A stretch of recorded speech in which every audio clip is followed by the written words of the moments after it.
бастай береміз жұмысымызды. Енді осы секция жұмысының негізгі тақырыбы қашықтан оқыту жағдайында жетекші мектептер мен серіктес мектептердің өзара әрекеттестігі. Құрметті әріптестер, бүгін біз сіздермен негізгі тақырыпта осы болатын. Егер біз былтыр жаңағы жетекші мектептердің өздерінің жұмысы бойынша дискуссия алаңын жасаған болатын болсақ, биыл біз осы жетекші мектептердің басқа серіктес мектептермен арасындағы жұмыс қалай өрбіп жатыр, оның ішінде қашықтан оқыту жағдайында қалай өрбіп жатыр. Осы мәселе аясында бүгін мына секциядағы біздің спикерлеріміз өз тәжірибесімен бөліседі. Секция жұмысының уақытын ауыспастан біз өзімізге жоспарлап қояйық. Біз қазір 11 минут кешігіп кірдік, 10 минут. Енді біз 2:30-да аяқтауымыз керек. Сол үшін уақытымызды тиімді ұстануды сіздерге ұсынамын. Секция жұмысы бойынша жалпы жұмыс барысын біздің әріптесіміз педагогикалық шеберлік орталығының Қызылорда қаласындағы тренері Бауыржан Қыдырбайұлы жүргізеді. Бауыржан Қыдырбайұлы, сөз өзіңізде, бастасаңыз болады. Қайырлы күн, құрметті әріптестер. Қашықтан оқыту жағдайында жетекші мектептер мен серіктес мектептердің өзара әрекеттестігі атты бірінші секция жұмысын бастаймыз. Секция жұмысының модераторлары София Камалова және Ділман Бауыржан Қыдырбайұлы. Жалпы бұл секцияға 90 минут уақыт беріліп отыр. Ең алдымен онлайн форматта жұмыс жасау ережелерін атап өтсек, микрофондарыңыз бен видеокамераларыңызды сөндіріп, отыруларыңызды сұраймыз. Тек сұрақ немесе пікірлеріңізді айтқан кезде ғана қоссаңыздар. Спикерге қоятын сауалдарыңызды, өздеріңізге ұнаған құнды идеяларды чатқа жазып отыруларыңызға болады. Чатта пікірлер мен ойларды, сұрақтарды онлайн спикеріміз Тұяқбаева Гаухар Арыстанбекқызы жинақтап жазба жүргізеді. Сіздер оңтүстік өңірлерде жетекші мектептер мен серіктес мектептердің өзара әрекеттестігіндегі үздік тәжірибелермен таныс боласыздар. Секцияда 6 баяндама оқылады. Әр спикерге берілетін уақыт 7-10 минут. Уақыт регламентін ұстауларыңызды сұраймыз. Спикерлерден бізден Нұрлан Елдос Болатқанұлы жаңа пленарлық отырыста сөйлеп кетті. Одан кейін басқа әріптестерімізді мінекей көріп отырсыздар. Қазір кезек-кезегімен өздерінің пікірлерін, ойларын ортада бөлісетін болады. Бірінші болып сөйлейтін сабақ зерттеу үдерісі туралы Қызылорда облысында жүргізіліп жатқан тәжірибелермен бізге танысатын боламыз. Алғашқы сөз кезегін Арал ауданы нөмір 262 Ұзақбай Қаранов атындағы мектеп гимназиясы директорының орынбасары, зерттеу жұмысы бойынша мектеп тренері Құрманалиева Жанар Қуанышқызына береміз. Бізге серіктес мектептермен сабақ зерттеу үдерісін жүргізу тәжірибесімен бөлісетін болады. Жанар Қуанышқызы, микрофон өзіңізде.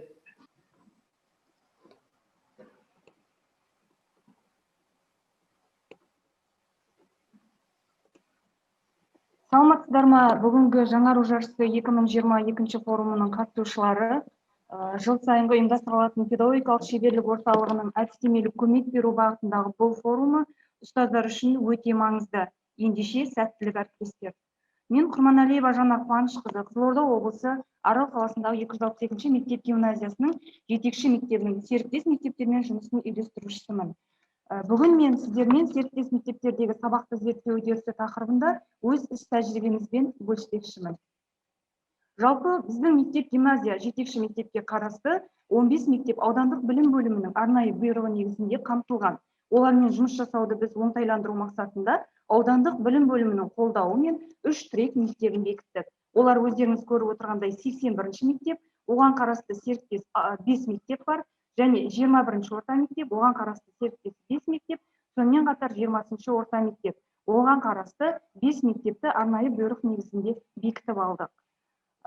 Жалпы бұл араласу.kz серіктес мектептер желісі қоғамдастығында жүргізілетін сабақты зерттеу үдерісінің негізгі мақсаты неде? Осы сұраққа тоқталып өтейін. Оқыту үдерісіндегі оқушылардың оқу сапасына мұғалімнің назарын аудару. Әріптестермен бірге әзірленген сабақ жоспарларына, оқыту үдерісі мен бағалау құралдарына талдау жасай білу. Мұғалімдердің мектеп мәдениетінің дамуына ықпал ету. Өз тәжірибесін дамыту бойынша болжамдары мен оны жүзеге асыру бойынша іс-қимылдар жоспарын құрастыруға дағдыландыру болып табылады. Біз бұдан не нәтиже күтеміз? Әрине, фокус топқа қатысатын мұғалімдер оқыту мен кәсіби дамудағы ілгерілеу байқалады. Мұғалімнің өзін-өзі бағалауы мен әріптестерінің бағалауы оқу үдерісін жақсартуға, жеке тәжірибені байытуға көмектеседі. сабақты бірлесе жоспарлау және бақылау, жоспарлау мен оқытуға түзетулер енгізуге мол мүмкіндік береді. Енді мен осы тұрғыда сіздермен бізге қарасты үш серіктес мектептің жүргізген іс тәжірибесі туралы айтып өтейін. Қосшар ауылындағы нөмір 67-ші орта мектеп, ол жақта бізбен бірлескен түрде жұмыс жасаған зерттеу тобы серпін деп аталады. Қызылжар ауылындағы нөмір 81-ші орта мектеп, ол жақтағы зерттеу тобы бірлескен жаңашыл, және Қарашалан ауылындағы ізденіс зерттеу тобы бірлескен жетекші мектеппен жүргізген жұмыстары. Жалпы серпін зерттеу тобында оқушылардың қазақ әдебиеті пәні бойынша тілдік дағдыларын әдеби үйірме әдісі бойынша қалай дамытамыз деген сұрақ төңірегінде болды. Ондағы мақсат жалпы оқушылардың тілдік дағдыларын дамыту. Ал жаңашыл зерттеу тобында 5-ші сынып оқушыларының қазақ тілі пәні бойынша білім сапасын арттырудың тиімді жолын қалай үйлестіреміз? Жалпы бейімделу үдерісін анықтау. 7-ші сыныпта ізденіс зерттеу тобында физика пәнінен есте сақтауын арттырудың тиімді жолын Цицерон әдісі арқылы қалай жүргіземіз? Міне, яғни осы үш тақырыпта зерттеу тобының жұмысын біз фокусқа ала отырып, қандай мүмкіндіктерге қол жеткіздік деген сауалдарға жауап беріп өтейміз. Сабақ жоспарында жазылған мақсаттар мен оқыту үдерісін шын мәнінде қол жеткізген мақсаттардың арасындағы айырмашылықты мұғалімдер көре білді. Яғни ол айырмашылықтың себебі неде екенін ұғына білді. Міне, бұл мұғалім үшін таптырмайтын мүмкіндіктің бірі болып табылады. Ал жаңашыл зерттеу тобында қандай нәтижеге жеттік біз? Оқушылардың төменгі буыннан ортаңғы буынға бейімделу процесін бірлесе зерделеуге үйрендік. Яғни оқушылардың мүмкіндіктері мен жаңа қырларын тануға дағдылана бастады мұғалімдер. Бұның да өзі, яғни мұғалімдер арасындағы ықпалдастықтың артуына, тәжірибе алмасудың жақсы тұрғыда дамуына бірден бір себеп тигізді. Ал ізденіс зерттеу тобындағы өзіміз атын атап кеткендей, физика пәні бойынша жүргізілген сабақтың қорытындысында оқушылардың практикалық іс-әрекеттерді орындау барысындағы жетістіктерін көре білдік. Көбіне біз оқушыларға теориялық тапсырманы бере береміз де, яғни практикалық тапсырмаға келген кезде оқушылардың тосылып қалатын жақтарын біз осы жақтарын дамытуға бірлескен түрде әрекет ете білдік. Бұл жерден біз икемділіктер мен үйлесу жолдарын мұғалімдер түсіне бастады. Яғни бұл жерде біз байланысу түрлерін алғашқы кезде дәстүрлі негізде жүргізген болатынбыз. Бұдан соң бұл дәстүрлі негізде жүргізу әрине бұл тиімді және мұғалімдермен бірлескен жетекші топтардың арасындағы байланыстың жақсы дамуының, өзара бетпе-бет отырып әңгімелесіп бір мәселенің нақты шешіміне келудің тиімді жолы. Дегенмен қашықтықтан оқыту жағдайында осы процесті жүзеге асыру мақсатында біз WhatsApp желісі және педагогикалық шеберлік орталығының тренерлерімен бірлесе отырып Skype бағдарламасы арқылы, сонымен қатар электронды байланыс құралы, яғни электронды почта арқылы бір-бірімізбен жасаған жұмыстарымызды жіберу нәтижесінде осындай мүмкіндіктерге ие болдық. Бұл, яғни жетекші мектеп пен серіктес мектептер арасындағы бірлескен жұмыстың тиімді нәтижелігінің көрінісі болмақ. Сабақты зерттеу топтарының жұмысы нәтижесінде оқушыларда қандай өзгерістерді көре бастадық? Алғашқы сабақпен салыстырғанда ой еркіндігі мен топтың алдында өзін-өзі ұстай білу еркіндігіне қол жеткізді. Ал жаңа атап өткенімдей, әдеби үйірме оқушылардың шығармашылық әлеуетін толық көрсете білді. Шынымен де оқушылардың ойын айқын жеткізе алмайтын оқушылар болады. Ал олардың жазбаша жазған ойындағы еркіндік пен оның жазбаша тұрғыда жеткізудің жоғары деңгейін анықтаған кезде біз әдеби үйірме әдісі арқылы алған жұмысымыздың тиімділігінің тағы да бір дәлелін көре білдік. Яғни бұл жұмыстар оқушылардың сыныптың мәдениетінің артқанын және сонымен бірге біз үшін ең маңызды болып табылатын оқушы үлгерімінің өсу динамикасына сүбелі үлес қосқандығы. Міне, яғни бұл жердегі оқушылардағы да оң өзгерістерді байқауға болады. Ал сабақты зерттеуден мұғалімдер не үйренді? Әрине, бірлескен зерттеудің нәтижесінде мұғалімдердің арасында бір-біріне деген құрмет артты. Бұл мектептің, сыныптың мәдениетіне ықпал етті. Яғни зерттеуге қатысушы мұғалімдер мен зерттеуші үйреніп жатқан мұғалімдер арасында кәсіби достық орнады. Бірінің бірін пікірін бағалай білуде дағдыланды. Енді ол әдістемелік қоры молайды. Ол тұрғыда, яғни бұл жердегі жасалып жатқан жұмыстардың барлығы да мұғалімдердің жетістігі үшін, олардың әдістемелік қорының молаюы үшін жасалып жатқан жұмыстар екенін анық дәлелі. Неге қол жеткіздік? Яғни зерттеуші мұғалімдер менің де пікірім құнды деген өздерінде пікір қалыптаса бастады. Яғни мен де бүгін бір нәрсе айтуға дайындалып баруым керек деген жауаптылыққа үйренді. Ал зерттеуді жүргізуші мұғалімге бұл менің сабағым. Қалайда үдерісті жақсы, тиімді ұйымдастыра білуім қажет. Ал менің жұмысым, мектептің жұмысы деген көрсеткіштер көріне бастады. Оқушыларда әрине ой еркіндігі, өзіне деген сенімділік пайда болды. Яғни бұл жерде мен осы кезге дейін мысалы жаңа ғана айтып өткенімдей жетістіктерімізді айттым. Ал енді сабақты зерттеу тобымен жұмыс жасау барысында міндетті түрде кедергілердің болатыны сөзсіз. Бізде кездескен кедергілер қандай? Яғни бұл жерде ортақ мақсатқа жету үшін үнемі біз тығыз байланыста бола алмауымыз, нәтижеге бағдарланған үдерістің әрекеттің кейде маңызын дұрыс түсінбей қалуы. Команда әрекетінде ынталандырушылық, өзара қолдау мен пікірді тыңдау, яғни құндылықтардың қалыптаспауы. Бізді ол, яғни бірлесе зерттеуге шақырушы жетекші мектептің мұғалімдерін олар қолдаушы топ ретінде емес, керісінше тексеруші топ деп қабылдауы міне үлкен бізге кедергі бола бастады. Ал сабақты талдау кезеңінде қолдау бағытынан гөрі өзгеше, яғни кемшіліктерді табуға дайын тұратын әріптестеріміздің әрекеттері. Міне бұлардың барлығын біз жеңе отырып, яғни бізде кездескен тағы бір қиыншылық, серіктес мектептердің арақашықтығының өте алшақтығы және интернет желісіндегі жылдамдықтың төмендігі, міне бұлардың барлығын біз себеп деп немесе кедергі деп қарастырмай, осының бәрін шешу тұрғысында жұмыс жасай білдік. Яғни бізде бұл жұмыстардың жүйелі және тиімді тұрғыдан ұйымдастырылуына бізге ең бірінші көмек болып үлесін тигізген Қызылорда қаласындағы педагогикалық шеберлік орталығы. Яғни біз осы педагогикалық шеберлік орталығының тренерлерімен үнемі байланыстамыз. Бір сұрағымыз туса да, осы сұрақтың шешімін нақтылап алу үшін тренерлермен байланыса отырып, біз өзімізге қарасты серіктес нөмірі 73 орта мектепте арнайы форум ұйымдастырдық. Яғни көшбасшылық, жаңашылдыққа нақты қадам тақырыбында өткізілді. Сонымен бірге бізде жалпы осы жұмыстардың жүйелі жүргізілуіне педагогикалық шеберлік орталығымен бірге аудандық білім бөлімі және әдістемелік кабинеті үлкен ықпалды түрде көмек етеді.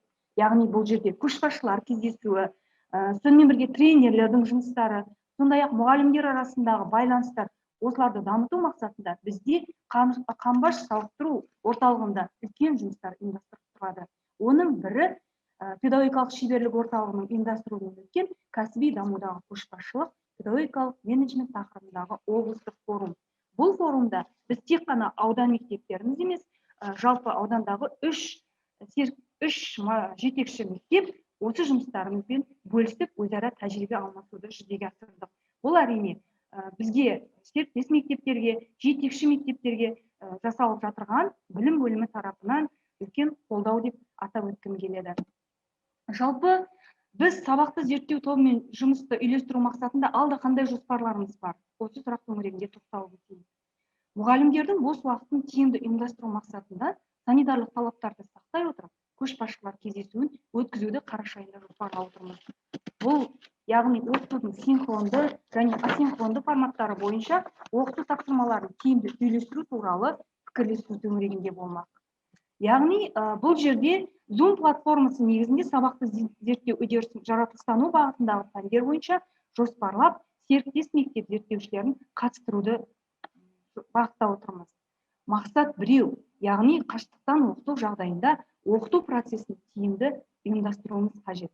Міне осы мақсатта алдағы біз қараша айына, яғни мұғалімдердің кішкене болса да сабақтан бос уақыттарын тиімді тұрғыда ұйымдастыру, әдістемелік қолдау көрсету мақсатында осы жұмыстарды жоспарлаудамыз. Жалпы сабақты зерттеу тобына қолдау көрсету нәтижесінде мұғалімдер мен жұмысшы топтың құрамының көбеюіне ықпал ете аласыз. Ұжымда жағымды ахуал орнайды.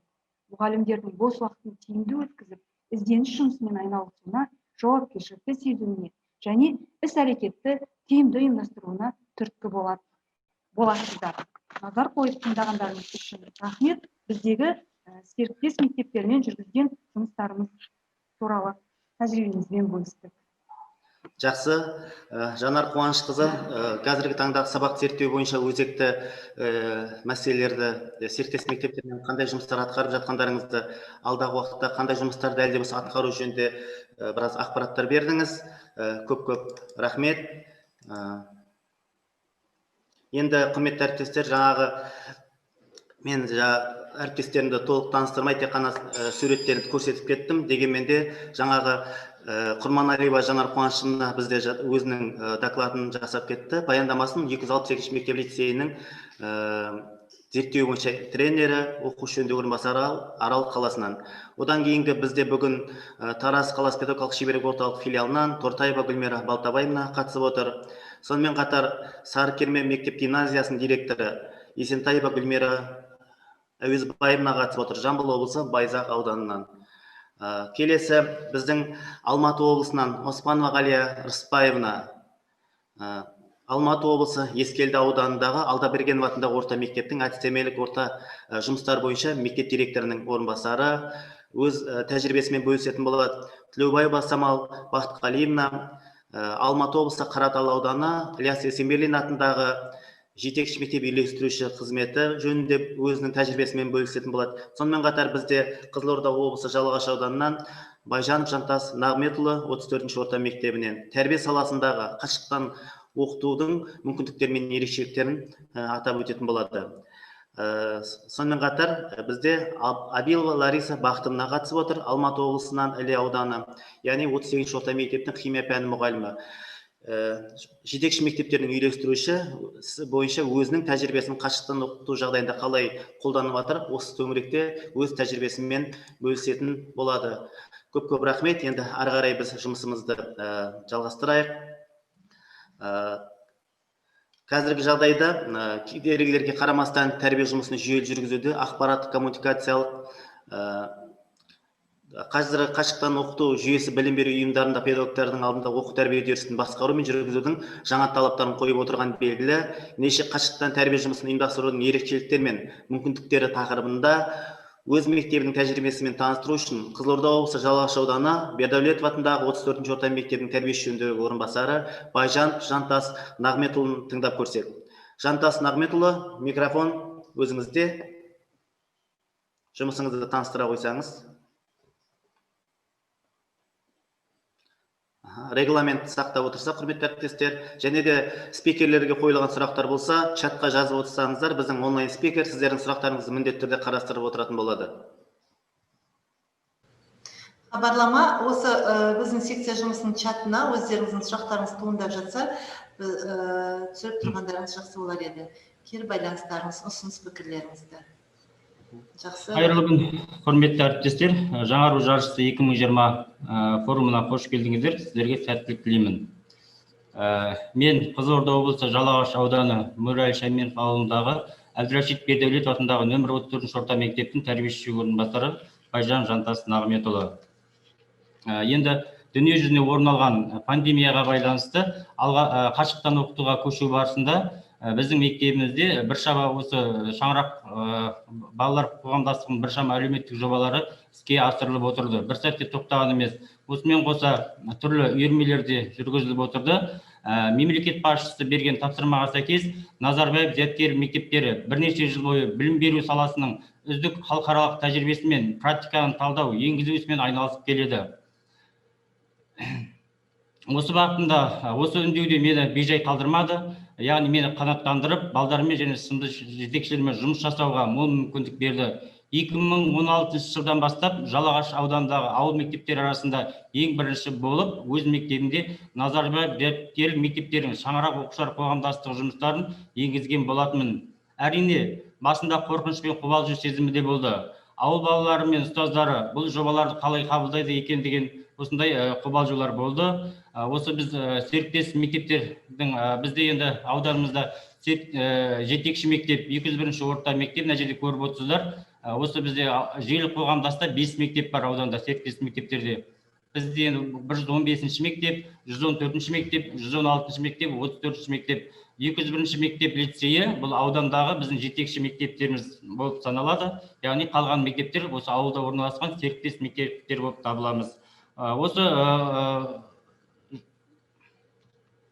бізде енді мектебімізде шаңырақ оқушылар қауымдастығының жыл бойына жүргізген жобалары оқу үшін 30 кітап жобасы, еңбектің ерен ерлері күріштің алтын кені жобасы, қазақтың жүз әні, ата-ана жұмысындағы 3 күн, редекс жобасы, ақылды бейсенбі жобасы, отбасымен жаттығамын жобасы, бейқимыл қозғалыс жобасы және желілік арт жобалары осы жүзеге асып келе жатыр. Биылғы жаңа оқу жылында 2020-21 оқу жылында мен мынау төмендегі отбасымен жаттығамын жобасы, бейқимыл жобасы және желілік арт жобасын жүзеге асырып отырмын. Енді мына жерде онлайн режимдегі мектептердегі тәрбие моделін мен көрсетіп өтейін, өзім жасаған. Енді біз ең бірінші ата-анамен онлайн түрде қашықтан жұмыстардың түрлері жүргізетін, пән мұғалімдермен, сынып жетекшілерімен жүргізетін онлайн қашықтан жұмыстардың түрлері, одан кейін қашықтан онлайн оқушылармен жүргізетін жұмыстардың түрлері. Ең бірінші әдістемелік қолдау көрсету, сауалнама, әдістемелік отырыстар, жиналыстар, оқыту семинарлары, психолог пен тренингтер, тренерлер мен коучингтер, топ кураторлармен түсінік жұмыстар жүргізіледі. Жүргізілетін жұмыстың түрлері: әлеуметтік жобалар, үйірмелер, тәрбие сағаттары, байқаулар, жарыстар, ғылыми зерттеу жұмыстары, саяхат жасау. Жұмысты жүргізу үшін өзімізге тиімді платформалар таңдап аламыз. Бұлар Facebook, Zoom, Instagram, Google Form, күнделік кезет, Telegram, онлайн мектеп, YouTube, WhatsApp. Қандай мүмкіндіктер берді бізге? Онлайн арқылы ата-аналарды кез келген уақытта толық байланыса аламыз. Балалар өміріне ата-аналар назар аудара бастады. Кейбір тұйық оқушылар жаңадан қырларын таныта бастады. Сонымен сынып жетекшілері тәрбие жұмысымен ғана шектелмей, акты мүмкіндігі жақсы пайдалануды үйренді. Қалыптасқан ортақ дағдылар: жауапкершілік, мүмкіндік, сыни тұрғыдан ойлау дағдысы, өзіндік шешім қабылдау, менің қолымнан келеді дағдысы, қарым-қатынас, актімен жұмыс жасау, этика, эстетика, уақытпен санасу дағдылар қалыптасты. Қалыптасқан құзыреттіліктер: білім, білік, дағды құзыреттілігі, өзгеріске ұмтылу, жаңалықты жаңа бағытта қабылдау, актімен жұмыс жасау, әлеуметтік, тұлғалық құзыреттіліктер қалыптасты. Енді өздеріңізге белгілі, біз 2020 жылдың март айынан бастап елімізде жараланған төтенше жағдайға байланысты қашықтан оқыту форматына көшкен болатынбыз. Әрине, бұл шаңырақ ұйымының шаңырақ қоғамдастығының жобаларын жүзеге асыру барысында көптеген қиыншылықтар кездесті. Осыған байланысты біз 2021 жылдың басында, тамыз айында, біз ата-аналардан осы қашықтан сауалнама жұмысын алған болатынбыз. Бұл сауалнама жұмысы Google Form платформасы арқылы жүргізілді. Яғни сауалнамаға қатысушылар 47 ата-ана қатысты. Яғни сауалнаманың мақсаты қашықтан тәрбие жұмысын ұйымдастыру барысында кемшін тұстарды анықтай отырып, сол бағытта жұмыстар жүргізу. Яғни бұл жерде ата-ананың үні шығады. Жүргізілу кезеңдері: бірінші кезең тамыз айында болады, екінші кезеңді біз осы кезде күтіп отырмыз, қараша айында. Біз тамыз айында осы Google Form платформасы арқылы біз сауалнама алған болатынбыз. Мына жерде сынып жетекшілер чат арқылы, WhatsApp желісі арқылы біз осы сауалнаманың ссылкасын жіберген болатынбыз. Одан кейін осы мектеп әкімшілігі отырып, яғни мектеп психологымен бірге отырып, біз 8 негізгі сұрақтар дайындаған болатынбыз. Осы сұрақтарды біз ссылка арқылы ата-аналар енді Google Form платформасының мүмкіндігі, бұл ата-аналар үйде отырып, біздің жаңағыдай онлайн режимінде қашықтан біздің жаңағыдай сауалдарымызға жауап береді.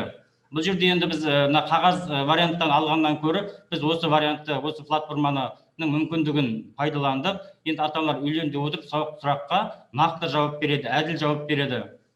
Енді осы қашықтан осы алған сауалнамамыз барысында ата-ананың үндері, яғни мына жерде баланың түрлі үйірмелерге, жобаларға, байқауларға қатысуы, мына жерде жоғары, орташа, төмен шкаласымен берілген. Бұл жерде 31% ата-ана біздің балаларымыз осындай түрлі байқауларға, жобаларға дұрыс қатыса алмады деген осындай көрсетіліп тұр. Мына жерде енді қашықтан білім алу барысында құрылғылармен толық қамтамасыз етілген баланың деңгейінде мына жерде 17% ата-ана бізде осы төмен деңгейде көрсетіп тұр.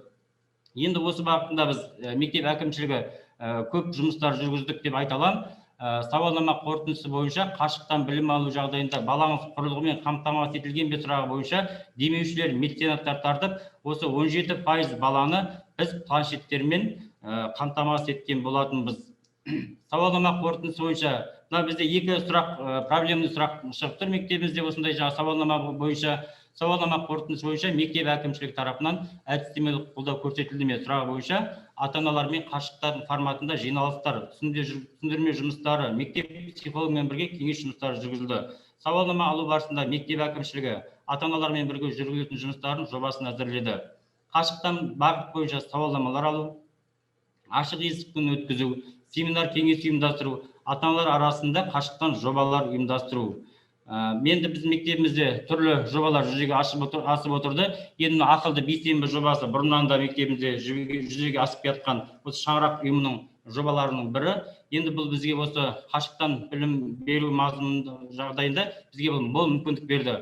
Шаңырақ сағат аясында Zoom платформасы арқылы біз көптеген кездесулер ұйымдастырдық. Оқушылардың зерттеушілік қабілетін дамыту мақсатында әр бейсенбі сайын қашықтан ақылды бейсенбі бағдарламасы бойынша республикамызға, облысымызға танымал жергілікті өнер, білім, спорт қайраткерлерімен әртүрлі бағытта ой бөлісіп, қызықты оқиғалармен, өңірлік іс тәжірибелермен бөліседі. Өздері қалаған сұрақтарына жауап ала алады. Осы жоба аясында Алматы қаласында тұратын ауылымыздан шыққан ақын Айсұлу Рүстемовамен біз осы қыркүйек айында осы Zoom бағдарламасы арқылы үлкен осындай кездесу жасаған болатынбыз. Бұл жердегі мүмкіндік, балалар енді бұрын бізде мүмкіндік, бұл кісілерді енді біз қанша мектебімізге тартқанмен жол қауіпсіздігі бар, жол қашықтығы бар, бұл кісілер біздің мектебімізге келе алмауы мүмкін. Мынау мүмкіндік балдар осы Zoom платформасы арқылы балдар осы кісімен кездесіп, түрлі сұрақтарын қойып, өздеріне көкейіндегі жауаптарын ала білді деп ойлаймын. Осы ақылды бейсенбі жобасы маған бірден бір осы мүмкіндік, үлкен мүмкіндік тұрған жобалардың бірі болды.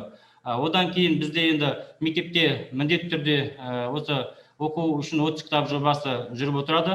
Осының аясында Redix жобасын ұйымдастырған болатынбыз. Мақсаты кітап оқуға деген қызығушылығын арттыру, кітапты қадірлеп қастерлеуге, алтын кен екенін ұғынуға, өз ойларын толық айта білуге, кітапқа деген құрметті қалыптастыру, әріптестік қарым-қатынас орнатады. Оқырмандар кітап мазмұнын оқиды, әлеуметтік желі арқылы насихаттайды. Мектеп кітапханашысы кітапты насихаттау үшін кітаптар тізімін ұсынады, Facebook, Instagram сайттар арқылы оқушыларға жолдайды. Қорытынды кезеңі, енді әр шараның, әр жобаның қорытынды кезеңі болады ғой. Сол қорытынды кезеңінде жеңімпаз деп танылған оқушылар жыл аяғында арнайы бағалы сыйлыққа және тарихи орындарға саяхат жолдамасын алады.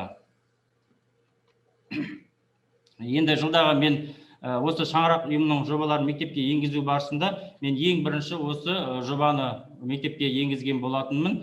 Яғни еңбектің ерен ерлері күріштің алтын кені деген жобасы. Біздің елімізде, жерімізде енді біздің ауылымыз көбінесе күріш бағытында осындай жұмыс жасайды. Күріш егеді. Соған байланысты мектептің 5-ші сынып оқушыларымен онлайн түрде өткізілген еңбектің ерен күріштің алтын қойнауы жобасын осы біз қыркүйек, желтоқсан айларында өткіземіз. Жоба мақсаты туған жерге деген патриоттық сезімін оята отырып, өз елі мен жерінің құндылығын, рухани байлығының, мәдени орындары мен тарихи жерлерін, еңбекқорлық пен жауаптылықты насихаттауға және зерттей отырып бағыттар бойынша жоба қарау жұмыстарына үйрету. Яғни жоба 3 кезеңнен тұрады. Зерттеу кезеңінде балалар егістіктің басына барып, осы танысады, яғни сол жерде күрішшілермен, еңбек ерлермен танысып, солардан жинақтау кезеңінде мектепке келіп, оны жинақтау кезеңі болсын, жобаны қорғау кезеңі. Яғни жоба қорғау кезеңі 2 бағытта ұйымдастырылады. Жаратылыстану, яғни химия, биология, технология бағытында, сосын қоғамдық гуманитар әдебиет, тарих бағытында ұйымдастырылады. Одан кейінгі мынау қашықтан оқыту барысындағы қажеттіліктен туылған жобаны мен мектебіме енгіздім. Яғни осы қыркүйек айында осы жоба туралы отбасымен бірге денені жаттықтырады. Жалпы жаттығу организмнің нығаюына және оның қалыпты дамуына жағдай туғызады. Организмнің дене қызметі мен ауру сырқауларын алдын алу төзімділігі арттырады. Осы отбасылық жаттығу арқылы отбасылық сауатты өмір салтын қалыптастырады. Мақсаты қашықтан оқыту жағдайында сабақтан тыс уақытта балаларға көңіл бөледі, ата-аналар яғни, және отбасы мүшелерін салауатты өмір салтына шақырады. Өткізілу формасы Facebook желісінде мен енді жариялаған болатын. Facebook желісінде 3 қатысушы оқушы, Facebook желісінде отбасы, Facebook желісінде 3 фото жариялайды, және Facebook желісінде 2 минуттан аспайтын видеоролик орналастырылады. қойылатын критерийлер бұған жобаның маңыздылығына біз міндетті түрде назар аударамыз. Бейнероликтің сапалы түсірілуі, этикалық, эстетикалық талғамдарға сай болуы, уақытты ұтымды пайдалану. Мына жерде мынау фото есептерді, отчеттарды көріп отырсыздар. Мына жерде мына Сейтенова Толқын осының отбасының осы жерде қатысқан нелер, суреттері. Енді келесі бейқимыл қозғалыс жобасы. Бұл да биыл жаңадан еніп отқан мектебімізге жаңадан еніп отқан жоба. Үйірме сипаттамасы сенбі күні шығармашылық күн ретінде оқушылардың қозғалыс белсенділігіне арналған денедегі ауыр күшті жою, оқушылардың дене қысымын босату, эмоционалдық өз ойын білдіру, біз сенімін қалыптастыру, командада ынтымақтастық, шығармашылық пен көшбасшылық қасиеттерді дамыту үшін ұйымдастырылады. Өткізілу нысаны оқушылар өздігінен өткізілетін жер мен музыка дайындайды, қимылдарды бірге үйренеді, біртұтас би композициясын құрастырады және оны әлеуметтік желілерде жариялап отырады. Композицияға заманауи ұлттық әлемдік би қозғалысының элементтері кіреді. Әлеуметтік сайттарда апталық дауыс беру ұйымдастырылады, үздік топ іріктеледі. Оқу жылының соңында мектептің үздік топ-шоп клубы ойнатылады, яғни осы. Енді желілік арт фестивалі, бұл да мен мектебіме биылғы жаңадан еніп отқан жобалардың бірі. Мақсаты оқушылардың қашықтан шығармашылық қабілеттерін дамыту арқылы оқушылардың бойында құндылық бағдар қалыптастырып, тұлғаның әлеуметтік адамгершілік қасиеттерін арттыру болып табылады. Мен осы оқушыларға мектебімізде 10 үздік мюзиклдер ұсынған болатын. Абылайдың аманаты, Сыр алаштың анасы, Бабалар мұрасы болашақ мұраты, Алдар көсе, бабалар есімі мәңгі есте сақталады, Қыз жібек, Алдар аспан, жер үстінде жарғай, жастар жайна Қазақстан. Енді сонымен қоса қашықтан онлайн форматында мектебімізде түрлі үйірме жұмыстары жүргізіліп келеді. Олар драма үйірмесі, ағылшын тілі, сырлы бояу, домбырашылар, 3D суреті, робототехника, гимнастика. Енді оның бәрін оқып жатпай қойыңыз. Нақты енді ұлттық нақыштағы үйірмелер 9-малақ, жүн үйіру, тоқыма тоқу, сырмақ сыру, осындай үйірмелер жүзеге асырылады мектепте. Осымен жұмысымды аяқтаймын. Көріп тамашалағандарыңызға рахмет. Рахмет, Жантас Нағметұлы. Енді белгілі 4-ші тоқсаннан бастап осы пандемия жағдайында біздің біздің жаңағы жұмыстарымыз көп жағдайда онлайн форматқа ауысты. Соның ішінде танымдық үдеріске, яғни оқу процесіне көбірек мән бердік, тәрбие жұмыстары көп жағдайда кейінге қалып қойып жатты. Соған қарамастан өзіңіздің шет мектеп, ауыл мектебі бола тұра, осындай онлайн бағытта да біраз жұмыстарды жүргізген екенсіздер. Соның ішінде әлеуметтік жобаларға басымдықтар беріпсіздер. Дегенмен енді сізге бір ғана сұрақ қойғым келеді. Жалпы оқушыларыңыз мектепке оралғаннан кейін жасалынып жатқан жұмыстарыңыздан нені қалдырып, нені дамытар едіңіз? 3 сөйлеммен түйіндесеңіз. Мен енді айтып отырмын ғой, оқушылар осы әлеуметтік жоба соңынан қосылып отырған отбасы мен жаттығамын жобасы, сосын бейқимыл қозғалысы, сосын осы екі жобаны міндетті түрде қалдырамын. Және де мынау Facebook желісінде, әлеуметтік желілерде жариялық, яғни жасалған жұмыстарын әлеуметтік желіде уақытылы жариялап отыруды. Бұрын бізде көптеген жұмыстар өтіледі мектепте, бірақ осы әлеуметтік желілерге жариялау аздық етеді. Оны жариялау, яғни мүмкіндіктері дұрыс пайдаланбайды балалар. Осыған байланысты өтілген жобаларды әлеуметтік желіге орналастырып отыруды. Жақсы, рахмет көп. Жантас Нағметұлы, ары қарай жұмысымызды жалғастырамыз. 21 ғасырда мектепті басқаруда жаңаша көзқарастар мен көшбасшылық қасиеттердің болуы маңызды рөл атқарады. Қашықтан оқу және тиімді көшбасшылық тақырыбы бойынша педагогикалық шеберлік орталығы мен мектеп арасында кәсіби байланыс нәтижелерін Жамбыл облысынан қатысып отырған әріптестеріміз таныстырмақшы. Тараз қаласы педагогикалық шеберлік орталық филиалының тренері Тортаева Гүлмира Балтабаевна және Жамбыл облысы Байзақ ауданы Сарыкемер мектеп гимназиясының директоры Есентаева Гүлмира Әуесовна. Сөз кезегі сіздерде. Қайырлы күн, құрметті әріптестер. Менің даусым естіліп тұр ма, Бауыржан мырза? Естіліп тұр, жақсы. Онда мен слайд демонстрация жасайын.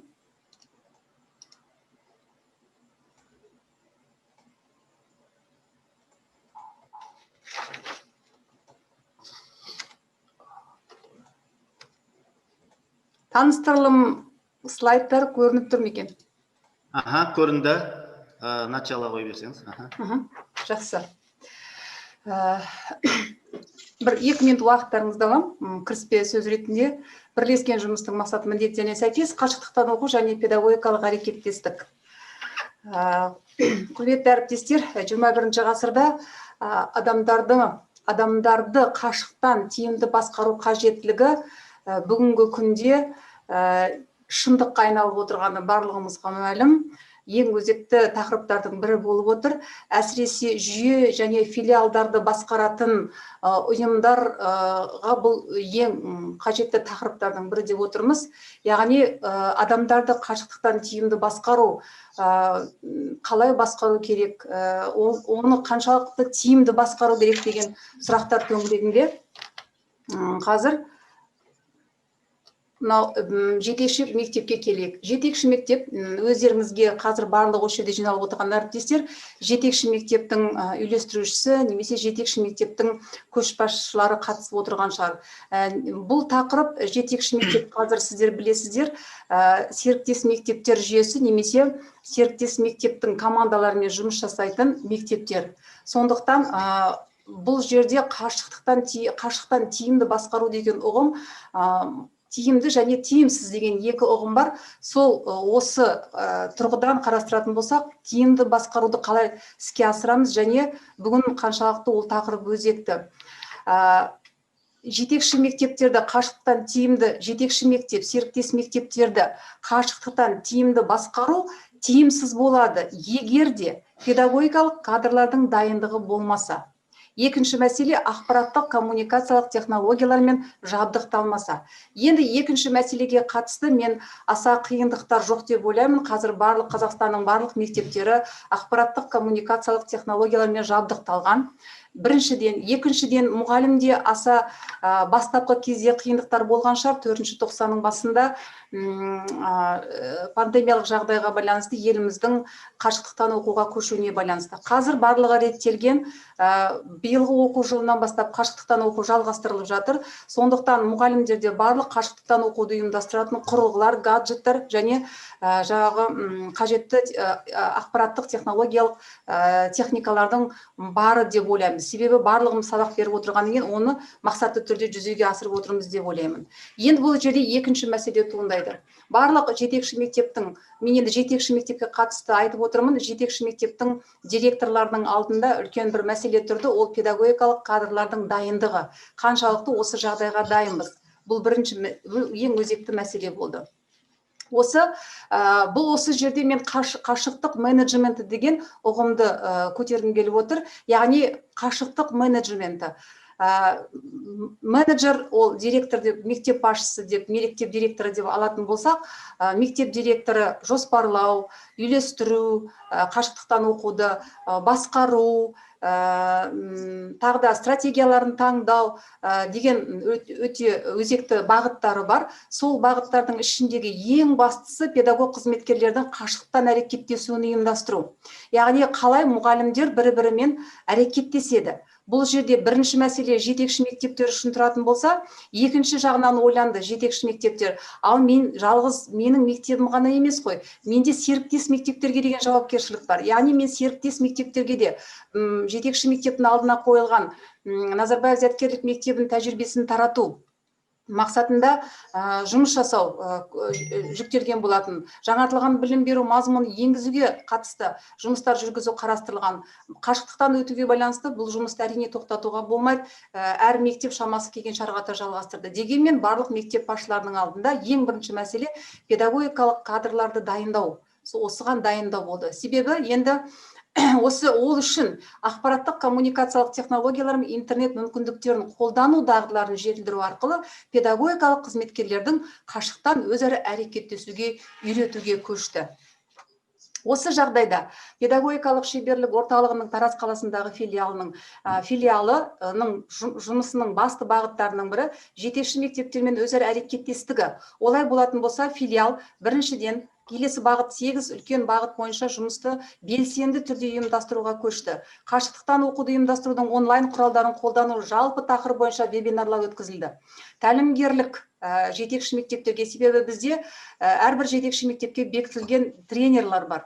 Тәлімгерлік, кеңес беру, сол тәлімгерлік негізінде кез келген жағдайда кеңес беріп отыру, жетекші мектеп ұжымына, әкімшілігіне, директорына бірлесіп жоспарлау, яғни ары қарата қалай қадам жасаймыз, қалай педагогикалық кадрлардың дайындығын қалай қамтамасыз етеміз деген сияқты үйлестіру кеңестеріне қатысу.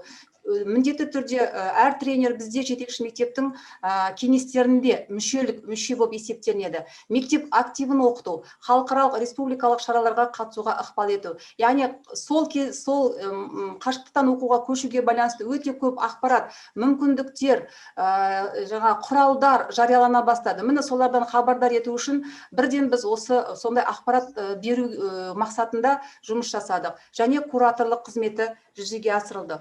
Осыған сәйкес, құрметті әріптестер, қазір сол жұмыстың нәтижесі ретінде Жамбыл облысы Байзақ ауданы Сарыкемер мектеп гимназиясының жетекші мектебі директоры Есентаева Гүлмира Әуеспайқызы өз мектебінің тәжірибесімен алмасады. Рұқсат берсеңіздер, Гүлмира Әуеспайқызына сөз беремін. Демонстрация сізде, құрметті Гүлмира Әуеспайқызы.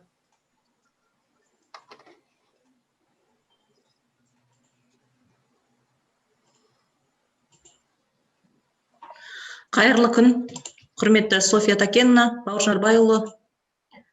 Қайырлы күн, құрметті әріптестер. Бүгінгі таңда Сарыкемер мектеп гимназиясы оқушылардың зияткерлік әлеуетін дамытуға қабілетті, шығармашылық белсенділігі қалыптасқан, білім берудегі жоғары сапаға ие білім ордасы. Жалпы мектептің пайымдық миссиясы көшбасшы мектеп ретінде көшбасшы мұғалімдерге сүйене отырып, басты оқушы моделін қалыптастыру. Осы бағытта төмендегідей мақсатты ұстанып отырмыз. Жаңартылған орта білім мазмұнын енгізу бойынша мұғалімдерді кәсіби қолдау, зияткерлік тәжірибесін серіктес мектептерге тарату және жетекші мектеп ретінде серіктес мектептермен өзара әрекеттестік құру. Жалпы 2016 жыл оқу жылынан бастап өз тәжірибемізде біз алғаш рет мектеппен серіктестік жұмысты бастадық. Бізде қандай мүмкіндіктер бар? Бекітілген мектеп үшін нақты қандай көмек жасай аламыз деген сұрақ көкейімізде тұрды. Дегенмен бүгінгі уақыт еншісінде қалған біршама қиындықтарды еңсеріп, үйрете жүріп үйреніп, тиімді кәсіби әдістемелік қолдау көздерін қарастырды. Серіктес мектептерінің басшыларымен келісе отырып, әріптестеріміздің сапалық құрамынан бірінші сараптама жасадық. Көшбасшы мұғалімдерді анықтай отырып шығармашылық топтар құрдық. Әр шығармашылық топтың зерттеу тақырыптарын нақтылап, жұмыс бағыттарын анықтадық.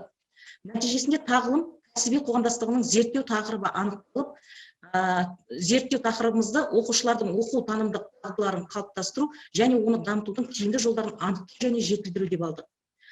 Яғни әріптестер, өздеріңіз білетіндей дүние жүзіндегі орын алған пандемиялық ахуалға байланысты білім беру жүйесінде үлкен өзгерістер орын алды. Ұстаздар қауымның алдында жаңа мақсаттар мен өзгеріске бейімделу міндеті тұрды. Жетекші мектеп функциясындағы гимназия ұжымы да тағылым кәсіби қоғамдастық серіктес мектептермен жұмыс барысында бірқатар жаңашылдық курстарға қадам жасадық.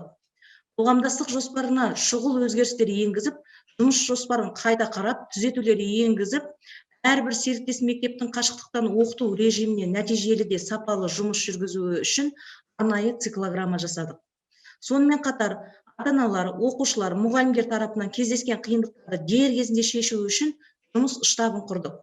Тағылым кәсіби қоғамдастығы серіктес мектептің басшыларымен, көшбасшы мұғалімдермен, мектеп тренерлермен қашықтықта отырып өзара әрекеттестікте әріптестердің кәсіби сұраныстарын қанағаттандыру бағытында вебинарлар ұйымдастырып, сабақты зерттеу, іс-әрекеттегі зерттеу жұмыстарын одан әрі жалғастырдық. Тараз қаласындағы педагогикалық шеберлік орталығының филиалы ұйымдастырған қашықтықта оқуға байланысты біліктілікті арттыру вебинар курстарына педагогтарды қатыстырып, көшбасшы мұғалімдер өзін өзі жетілдіру белсенділігімен айқындала бастады. Жетекші мектеп пен серіктес мектептің өзара әрекеттестік сызбасына сәйкес ұйымдастыру әдістемелік кеңесі біліктілікті арттыру шаралары бірлескен сабақты зерттеу, шығармашылық топтар, іс-әрекеттегі зерттеу, тәлімгерлік бірлескен зерттеу жобалары, кеңес беру, сабақты бақылау бағытындағы жұмыстар жүргізілуде. Яғни жетекші мектеп ретінде тағылым кәсіби қоғамдастығы негізгі 5 функцияны басшылыққа алдық. Ол мынау біздің слайдта тұр, қарап отырсаңыздар болады. Бірінші, ұйымдастыру әдістемелік бағытында Назарбаев зияткерлік мектептері тәжірибесін серіктес мектептерге таратуда Тараз қаласындағы педагогикалық шеберлік орталығының филиалы үнемі кәсіби қолдау көрсетіп келді.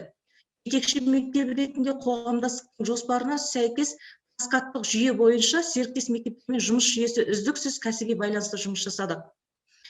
Яғни тұрақты түрде әдістемелік кеңес жұмыс жасадық. 90-на 1 рет әдістемелік кеңестің отырысы өтті.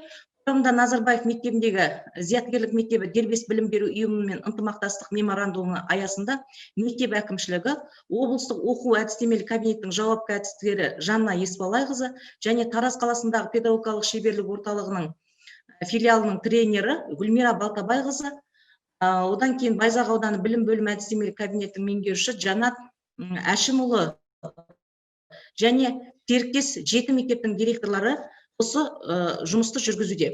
Ары қарай зерттеушілік бағытында оқушылардың оқу-танымдық дағдыларын қалыптастыру және оны дамытудың тиімді жолдарын анықтау және жетілдіру, зерттеу жалпы 3 жылға мерзімге жобаға қойылды. Серіктес мектептерден жинақталған 13 бірлескен зерттеу топтары жұмыс жасады. 4 шығармашылық топ өзара әрекеттесе еңбектеніп жұмыс жасады. Шығармашылық топқа серіктес 32 мұғалім тартылды.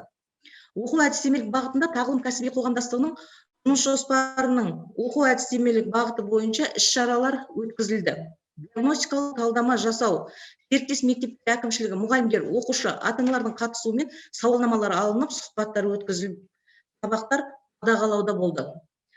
Ақпараттандыру таратушылық бағыты бойынша қоғамдастықтың әдістемелік қоры жинақталып, Тараз қаласындағы педагогикалық шеберлік орталығының филиалы ұсынған әдістемелік құралдар, кәсіби қоғамдастықтың жаңалықтары тұрақты түрде жарияланып тұратын зерде журналы, өткізілген іс-шара материалдары, ұсынымдар жинағы, видео жазбаларды серіктестермен ортақ пайдалануда. Сынып, мектеп аралық деңгейде іс-әрекеттегі зерттеу жұмыстарын жүргізу, бір басымдықты бірнеше қырынан қарау, ұстандар дайындау, тарату жұмыстары қайта қаралды. Яғни жетекші мектептің серіктес мектептермен өзара әрекеттестік құралдары ретінде қоғамдастықтың электронды почталары жұмыс жасады. WhatsApp желісі және Zoom бағдарламасы, кәсіби қоғамдастық сайты, зерде кәсіби қоғамдастық газеті, қоғамдастық Facebook парақшалары тиімді қолданыста болды. Шығармашылық топ тарапынан педагогтарға күнделік кезде дарын онлайн платформасында өз пәні бойынша білім контентін жасауда үнемі әдістемелік нұсқаулықтар, ұсыныстар кері байланыс ұсынылып отырды. Серіктестік құрамындағы әрбір әріптесіміз технологиялардың дамыған уақытында өзгеріске тез икемделу, яғни 21 ғасырдың қажетті дағдысы екендігіне көз жеткізді. Өзара әрекеттестік формаларында серіктес мектептердің құзыретті мұғалімдерін тарта отырып, сабақты зерттеу жұмыстарын жүргізудің ең тиімді жобасы келісілді. Бұл жерде сабақты зерттеу үдерісі бойынша жасаған 13 топта 8 мұғалім тартылды. Онымен қатар басымдықтарды анықтау мақсатында Google формасы арқылы сауалнамалар алынып, мониторинг жүргізілді. Сабақтағы зерттеу үдерісі арқылы білім сапасын жетілдіруге арналған зерттеу сұрағы бойынша әрбір жұмыс тобы кезең-кезеңмен жұмыс жасады. Әр зерттеу сабағынан кейінгі әріптестердің талқылау кезеңі оқушы үні жобасы аясында оқушылармен рефлексивті ашық диалог онлайн форматта жүргізілді. Нәтижесінде бірлескен зерттеу жұмыстарынан кейін бірнеше түйінді мәселелердің шешімі ортақ қолданысқа енгізіліп, әдістемелік қор ретінде пайдалануға берілді. Тиімді тәжірибе көшбасшылықтың негізі екендігі анық. Яғни ортақ мақсатты жүзеге асыру үшін бірқатар бірлескен жұмыстар атқарылып, тәжірибе алмасу алаңы ретінде нәтижелі жұмыстар жасалып жатыр. Zoom платформасы арқылы серіктес мектеп басшылары мен мектептерден таратылған шығармашылық топтағы көшбасшы педагогтар құнды тәжірибелермен бөлісіп келді. Таныстырылымдар жасап, өзара кәсіби даму ортасын құрды. Яғни қашықтықтан оқыту жағдайында оқу тәрбие үдерісінде Назарбаев зияткерлік мектептері дербес білім беру ұйымы тәжірибесін тарату мақсатында қоғамдастық аясында шаңырақ жобасы жүзеге асуда. Барлық осы мектептерде. Яғни серіктестермен бірлескен әрекеттестікке қолдау көрсетіліп, бірқатар жоспарлы іс-шаралар өтті. пандемиялық ахуалдың қиындықтарына қарамастан, жалпы қашықтықтан ұйымдастырылған бірқатар білім алушыларымыз республика облыс көлемінде жүлделі орындарға ие болды. Ендігі мәселе біздің болашақтағы жоспарымыз қандай болмақ деген түйінді сұраққа тоқталсақ, болашақтағы қадамдарымызды өзара әрекеттестік аясын кеңейту және дамытумен байланыстырып отырмыз бүгінгі таңда.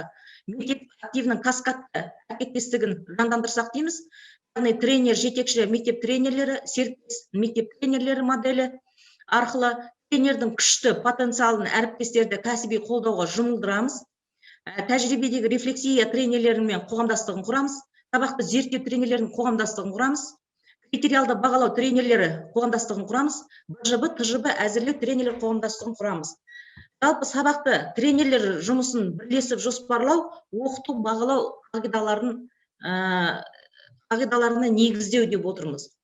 Жалпы осы қашықтықтан оқыту барысында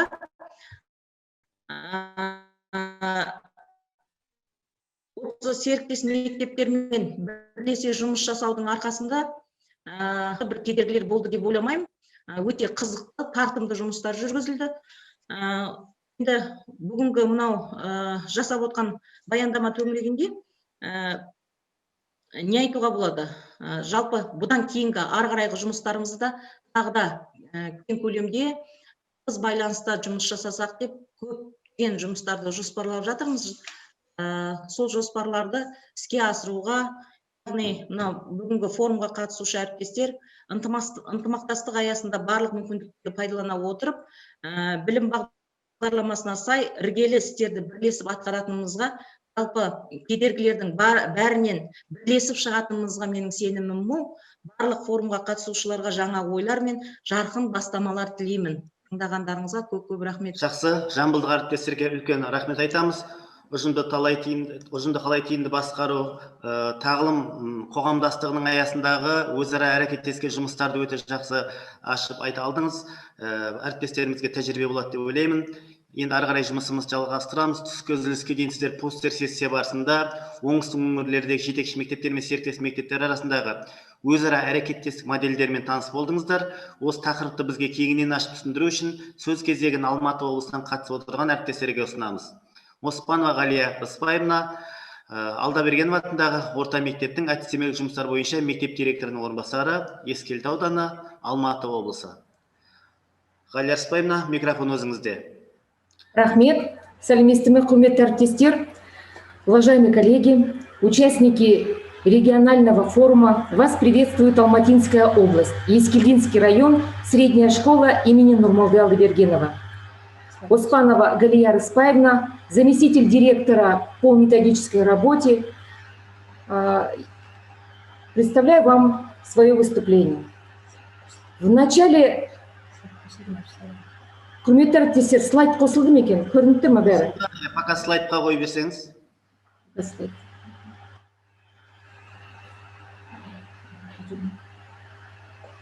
В нашей стране за последнее время произошли глобальные изменения, затронувшие различные сферы нашей жизни, в том числе социально-экономическую и политическую. Но особенно существенно они повлияли на систему образования в целом. В марте 2020 года школы нашей страны перешли на дистанционный формат обучения. В школе под дистанционным обучением понимают образовательную систему, построенную с применением компьютерных коммуникаций и использованием современных информационных и педагогических технологий.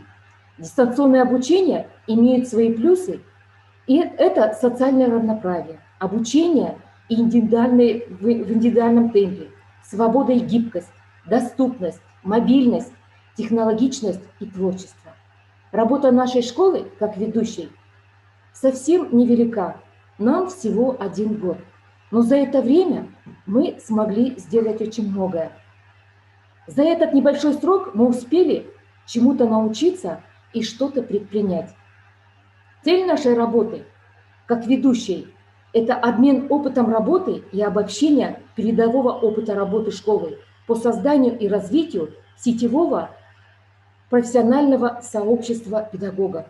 Развитие сетевого педагогического сообщества – это веление времени. Так как площадка, где творческие педагоги это необходимость наличия уникальной площадки, где творческие педагоги могли бы поделиться опытом, показать свои наработки. И наша взаимосвязь в сетевом сообществе очень актуальна, и она необходима.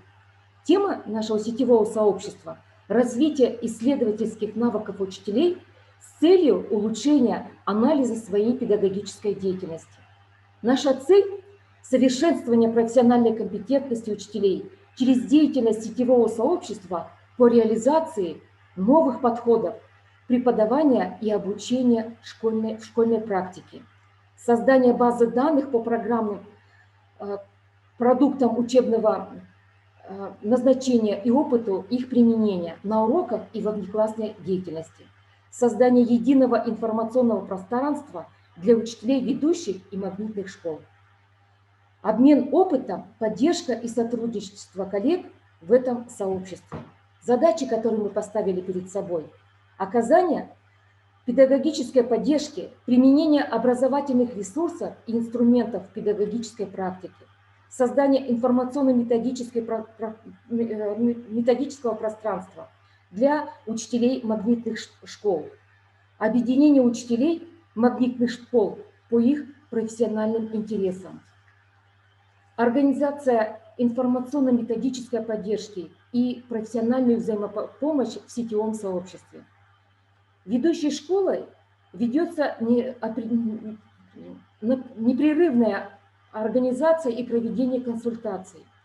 Обучающие мероприятия – это семинары, коучинги, вебинары, мастер-классы, круглые столы, тренинги, мероприятия по трансляции педагогического опыта для учителей партнерских школ, профессионального сообщества в рамках темы нашего сетевого сообщества. Содержание нашей работы – создание коллаборативной среды и обеспечение сотрудничества всех педагогических работников, организационная поддержка педработников, поддержка всех прогрессивных педагогических инициатив, формирование базы методических ресурсов и создание условий для их распространения. Для себя определили основные направления деятельности. Это мониторинг качественного состава, мониторинг педагогической деятельности, это отзывы, наша результативность, активность по обмену опытом. Организационно-методическое сопровождение – это работа с документацией, взаимопосещение мероприятий, консультирование, пополнение методической копилки. Методическая деятельность – это организация и проведение различных видеоконференций, мастер-классов, семинаров. Информационное сопровождение – своевременная информация учителей, информирование учителей о мероприятиях, способствующих улучшению педагогической практики. Аналитическая деятельность проявляется в виде анализа работы, выявления потребностей, выводов, публикаций. Аналитическая деятельность – это один из направлений, требующий особого подхода. Приоритеты данной работы – это повышение профессиональной компетентности педагогического коллектива через личностное развитие учителей, повышение квалификации, участие в инновационной деятельности школы, применение педагогами школы возможностей ИКТ для совершенствования и организации своей работы, повышение качества образованности учащихся, уровня его воспитанности. Кешіріңіз, Оспан, Ғали апай, уақыт кішкене не алып жатыр. Нақты тұжырымдап отырсақ, өйткені неден регламенттен асып бара жатыр. Бізде әлі 2-3 әріптесіміз бар. В мае 2020 года были проведены различные видеоконференции в программе Zoom. Мое педагогическое портфолио, формирование банка данных. Эта работа у нас продолжается и в этом учебном году. Для своих магнитных школ мы провели обучающие семинары. Как организовать учебно-воспитательный процесс, как провести ссоры, как организовать и составить правильно СОЧ. Вот эта работа, она сегодня ведется через различные мессенджеры. Эта работа проводится непрерывно, постоянно. Для взаимодействия ведущей школы с магнитными школами учителя проделывают огромную работу. В первую очередь по поднятию своего профессионального уровня. Взаимодействие школ – это возможность трансляции опыта каждого учителя.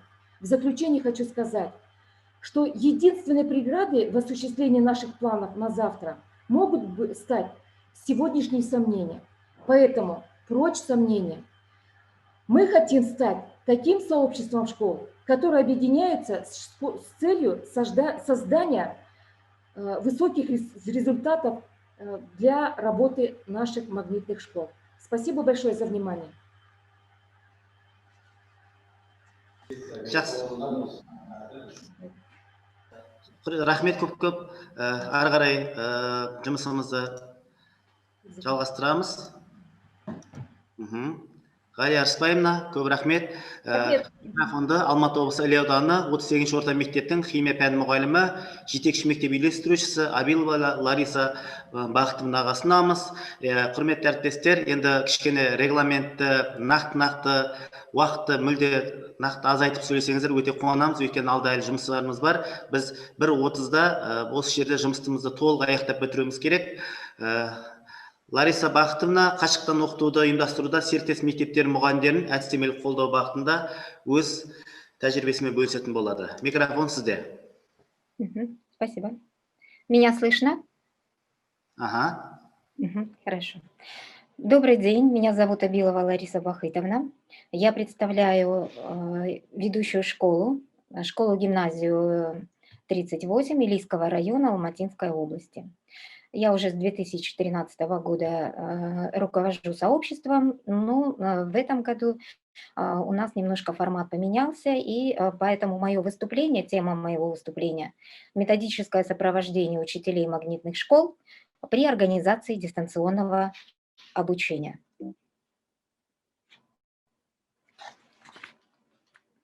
Мы живем в эпоху перемен, и эти перемены касаются и системы образования.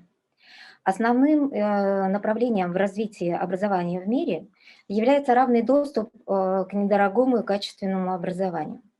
Это направление приоритетно в том числе и для Казахстана, для нашей страны. Поэтому в государственной программе развития образования и науки на 2020-2025 годы стоит такой важный вопрос, основная ключевая позиция – организация процесса обучения с использованием дистанционных образовательных технологий. Дистанционные технологии, как сегодня говорили мои коллеги, имеют ряд преимуществ, ряд недостатков, но я думаю, что в последнее время мы с вами убедились, что дистанционные технологии имеют очень много преимуществ, и в конце концов они могут составить конкуренцию классическим технологиям образования и обучения. Вместе с тем, дистанционное обучение имеет и ряд проблем. Если брать в целом по республике, если смотреть, то в целом одни из основных проблем – это неготовность педагогов страны работать в дистанционном режиме. Но работа движется, работа идет, но тем не менее у многих педагогов нет постоянного, длительного опыта работы на образовательных платформах и навыков работы с информационными ресурсами.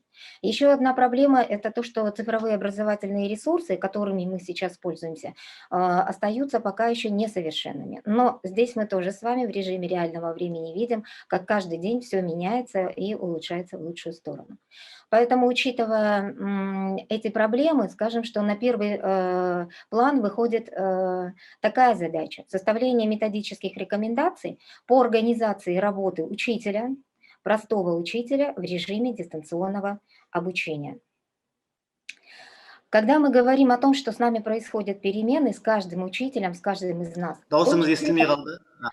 Когда мы говорим о том, что с нами, с каждым учителем происходят перемены, мы должны говорить о том, что перемены должны произойти в работе сетевых сообществ. Допустим, в нашем сетевом сообществе в связи с тем, что мы перешли на дистанционное обучение, меняется формат работы, и одно из них – это распределенное лидерство. Если раньше мы могли встретиться в школе, обсудить все проблемы, принять какие-то решения совместно, как-то найти время, встретиться, обсудить, то сейчас у нас все четко оговорено, график, время, и все функции распределены достаточно тщательно. То есть стратегия распределенного лидерства начала работать очень эффективно. Следующее. Перед тем, как мы составляли на этот год план работы сетевого сообщества, мы провели масштабное анкетирование с помощью Google Forms, и, значит, вопросы касались работы сетевого сообщества в этом году. Я хочу сделать выборку двух вопросов. Первый вопрос, давайте посмотрим. По каким вопросам преподавания по обновленным программам обучения вы хотели бы получить педагогическую поддержку? Как видите, планирование составляет 11%, оценивание 15%, обратная связь 12%, 8% рефлексия, и наибольший процент у нас исследования в практике 21%, и значит, дистанционное обучение 24%. То есть вот эти вот две позиции лидеры, да, по потребности, по запросу педагогов. И здесь может быть только два ответа. Либо педагогам эти два направления наиболее интересны, либо же педагоги не совсем уверены, и именно в этих двух направлениях они хотят от нас поддержки. Следующий вопрос, который я предлагаю вашему вниманию. В какой форме вы хотели бы получить поддержку от учителей ведущей школы? Здесь ответы еще интереснее. 9% семинары на базе нашей ведущей школы, 9% семинары на базе, собственно, магнитной школы, 23% учителей хотят видеть онлайн-уроки, 20% хотят получать онлайн-консультации, 18% хотят получать рассылку материалов и ссылок для саморазвития и самосовершенствования, и 21% хотят участвовать в вебинарах. Но мы видим, что на основании вот этих вот результатов мы составили план работы и формы поддержки для учителей в сетевом сообществе. Лариса Бахтина, қорытынды жасап берсеңіз, өйткені уақыт бітіп жатыр. Значит, мы в основном переквалифицировались на онлайн-подачу материалов и помощи. Ну, во-первых, это мастер-классы. Если раньше мы проводили мастер-классы вживую, то сейчас видео-мастер-классы. Следующее, мы проводим онлайн-уроки таким образом, что учителя у нас работают на платформе Zoom, а также мы можем подключать опытного учителя в чат учителей магнитной школы. Далее мы проводим, значит, ну, я лично, допустим, я снимаю обучающие ролики по работе, видеоинструкции по работе именно на национальных платформах обучения. Кунделик, онлайн-мектеп, Дарын онлайн. Допустим, система Кунделик имеет огромное количество возможностей именно по проведению уроков. И здесь я снимаю минут 10-20 инструкций и отправляю учителям через мессенджеры, WhatsApp и Telegram. Огромная работа и видеоролики мы снимаем по работе на онлайн-мектеп. Это просто чудесная платформа, и уроки с такой платформой могут быть совершенными, вне зависимости от того, где находится школа, в городе или в далеком селе. Точно так же с помощью этих роликов мы, значит, помогаем учителям составлять ссоры, Сочи на платформе онлайн-мектеп, добавлять их в расписание, значит, улучшать качество вопроса, а также проводить проверку СОР и СОЧ. Так как уроки у нас идут с автоматической проверкой, а СОР и СОЧ все-таки учитель должен проверить вручную. Ну и в заключение своего выступления я хотела бы сказать, что в этом году ситуация в мире повернулась так, что то, о чем мы раньше говорили, дистанционные технологии в действии, наконец-то к нам пришли. И то, о чем мы говорили, работа в сетевом сообществе, именно в интернет-среде, именно в этом году наконец-то начинают работать, и я этому очень рада. В заключение выступления хотела бы сказать спасибо большое всем организаторам данного форума, работникам ЦПМ за поддержку, за помощь, за вебинары, за тренинги. Ну и всем участникам форума, всем коллегам желаю удачи, желаю новых открытий и новых знаний. Спасибо за внимание. Рахмет, Лариса Бақтына. Сексия жұмыстарын соңғы баяндамасына да кезек келді. Алматы облысында қарасты серіктес мектептердің қажеттілігін анықтау мәселесі бойынша сөз кезегін Тілеуова Самал Бақыт Қиымнаға ұсынамыз. Самал әріптесіміз ойлаймын 4-5 минутта нақты қысқаша ойын қорытып айтып шығады деп. Өйткені бізде қорытуға уақыт қалу керек. Микрофон өзіңізде. Рахмет.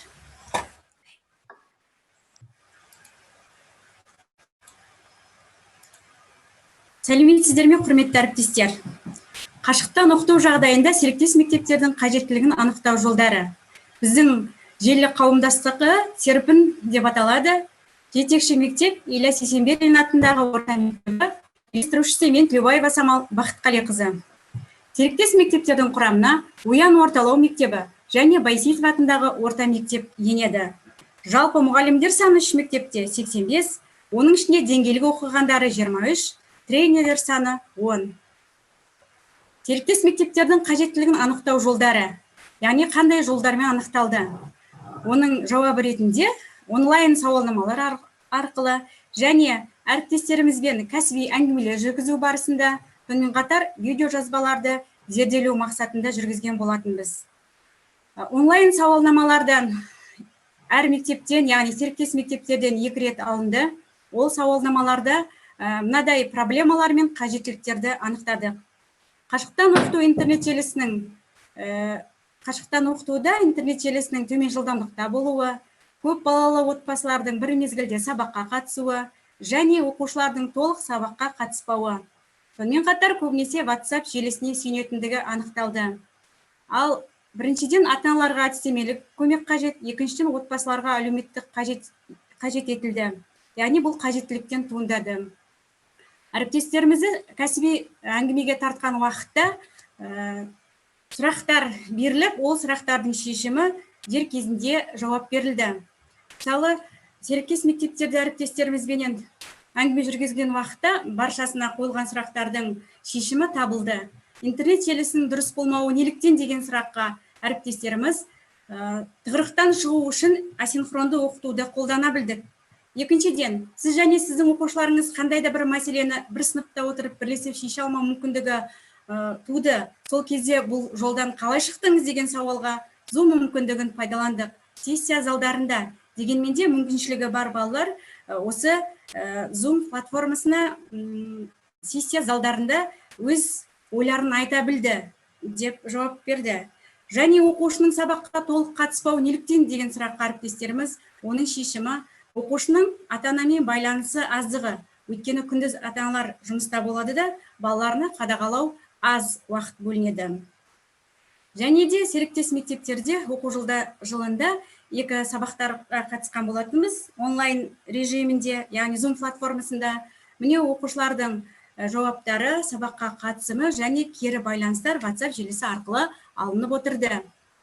Жалпы сауалнама алған уақытта оның нәтижесі, яғни 1-2-уіне ғана тоқталып өтейін, 10 сұрақ берілген болатынбыз. Соның нақты, яғни жауаптары бүгінгі таңда қашықтан оқытуға толық дайынсыз ба деген сұраққа 85% дайынмыз деді. Яғни серіктес мектептердің жауабы.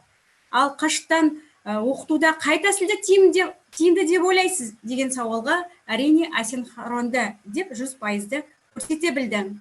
Сонымен қатар қашықты оқыту жағдайында бөлім бойынша жиынтықпенен 90 бойынша жиынтық бағалауды беруде оқушыларға қай тәсілді жүзеге асырдыңыз деген сауалнамаға Білімленд онлайн платформасы 50% және WhatsApp желісі 50% көрсетті.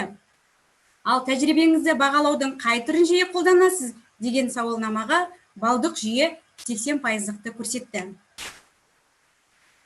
Теория тұрғысынан әрине әріптестерімізге қолдау көрсетілді. Кәсіби әңгімелер Zoom платформасында, кеңес кездесулер, онлайн WhatsApp желісінде және коучингтер беріліп отырды. Сонымен қатар серіктес мектептер мұғалімдеріне кәсіби қолдау көрсету шаралары қалай жүзеге асырылды? Яғни практикалық шараларда онлайн кеңес кездесуде бірлесіп сабақты жоспарлау, сабақты бақылау, онлайн кері байланыс беру арқылы жүзеге асырылып отырды.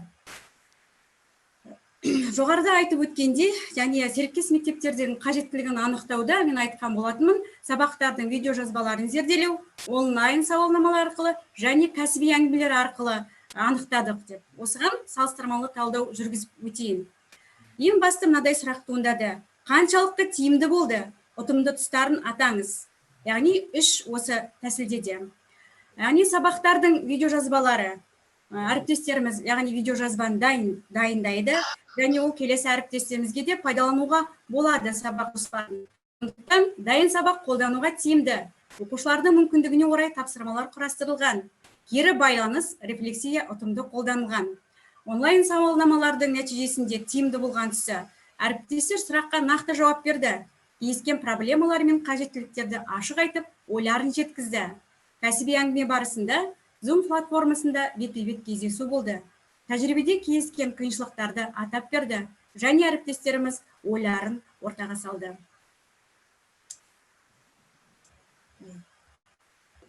Самал Бақытқалиевна, көп рахмет. Нақты тұжырымдап ойыңызды жеткізе білдіңіз. Регламентті жақсы сақтай білдіңіз. Көп рахмет. Енді ары қарай құрметті әріптестер, уақытымыз өте аз қалды. 3 минут уақытымыз қалды. Сол 3 минутта біз қорытындылап үлгеруіміз керек. Құрметті әріптестер, осы жерде жалпы бірінші секция бойынша барлық баяндамалар енді оқылып болды. Сұрақ-жауап кезегіне берсек, енді сұрақ-жауап талқылауға да уақытымыз болмайтын сияқты. Чатта да жаңағы микрофондарыңызды, камераларыңызды қосып қоюларыңызды сұраймын. Чатқа ойларыңызды жазсаңыздар болады. Жалпы тиімді тәжірибені қай спикердің жұмыстарынан көрдіңіздер, алдағы уақытта өз тәжірибемізге қандай бағыттар дамытуға басымдық беру қажет деген сияқты пікірлерді қарастыруымыз керек сияқты. Енді мен уақытты үнемдеу үшін мына мәселені көтергім келеді. Шынында да қашықтан жұмыс жасау бізге жаңа дағдыларды үйренуімізге мүмкіндіктер бергенмен әлде біршама проблемалардың бар екендігін бүгінгі жұмыстардан да көріп отырмыз. Сондықтан әріптестеріме жетекші мектеп пен серіктес мектептердің қашықтан даму және өзара әрекеттесуін жандандыру бойынша 4 бағытта жұмыс жасауды ұсынғым келеді, келіссеңіздер. Ең бірінші, оқу мен оқыту, яғни қоғамдық гуманитарлық және жаратылыстану санау математикалық бағытында біз жұмысымызды дамытсақ қашықтықтан. Екінші, мектепшілік әдістемелік актив жұмысы. Үшінші, сабақты зерттеу. Және төртінші, тәрбие бағыты бойынша, осы 4 бағыт бойынша қашықтықтан даму және өзара әрекеттесу бағытында жұмыстарымызды қарастырсақ деп сіздерге ойымды айтқым келеді. Осы жерде осыған қатысты ойларыңызды чатта жазып, пікірлеріңізді білдіре аласыздар. Енді онлайн спикеріміз Гаухар Арыстанбекқызы, егер ақпараттарды жазсаңыз, сізге кезекті бергіңіз келеді. Қорытындылап жіберсеңіз. Гаухар Арыстанбекқызы, барсыз ба? Барлықтарыңыз микрофондарыңызды, камераларыңызды қоссаңыздар, құрметті әріптестер. Барлықтарыңыз камераларыңызды, қазір естелікке де осы жерде суретке сіздерді түсіріп алатын болады әріптестеріміз. Барлықтарыңыз камераларыңызды қосып қойыңыздар. Жақсы, рахмет. Енді жалпы бүгінгі бірінші секция қашықтан оқыту жағдайында жетекші мектептер мен серіктес мектептердің өзара әрекеттестігі тақырыбында болды. Бұл жерде біраз құнды идеялар айтылды. Бұл жалпы синхронды, асинхронды форматқа сәйкес тапсырмаларды қолдану бағытында алдағы уақытта жаңағы зерттеу сабақтарын ұйымдастыру жоспарларымен бөлісті әріптестер. Сонымен қатар сабақта жаңағы осы қашықтан оқыту жағдайында серіктес мектептермен өзара әрекеттесу Facebook желісін қолдану, сонымен қатар тәрбие бағытындағы оқушыларды жаңағы осы қашықтан оқыту жағдайына көшкенде осы тәрбие бағыты ақсап қалды, өз жұмысы тоқтатылып қалды деді. Соған байланысты біз керемет тәжірибені көрдік. Бұл жердегі ол бүгінгі секция отырысынан спикерлерден алған идеялар, бұл жалпы Facebook желісіндегі отбасылық бейнероликтердің байқауын ұйымдастыру, онлайн үйірмелерді іске қосу, бей қимыл қозғалыс деп жатты, және желілік арт фестивальдердің тәжірибесін көрдік. бұл өте құнды болады деп ойлаймын. Басқа мынау мектептер өзінің тәжірибесіне алса.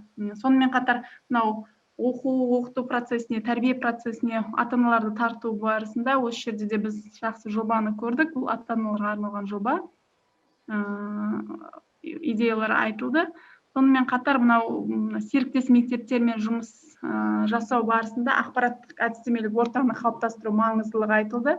Бұл жерде бейнероликтер дайындау мұғалімдер үшін, мастер-класстарды бұрынғы дәстүрліде, яғни бетпе-бет жұмыс жасаған кезінде аудиторияның ішінде бірге талқылайтын болса, ал қазір қашықтан оқыту барысында мастер-класстардың бейнероликтерін дайындап бөлісу арқылы.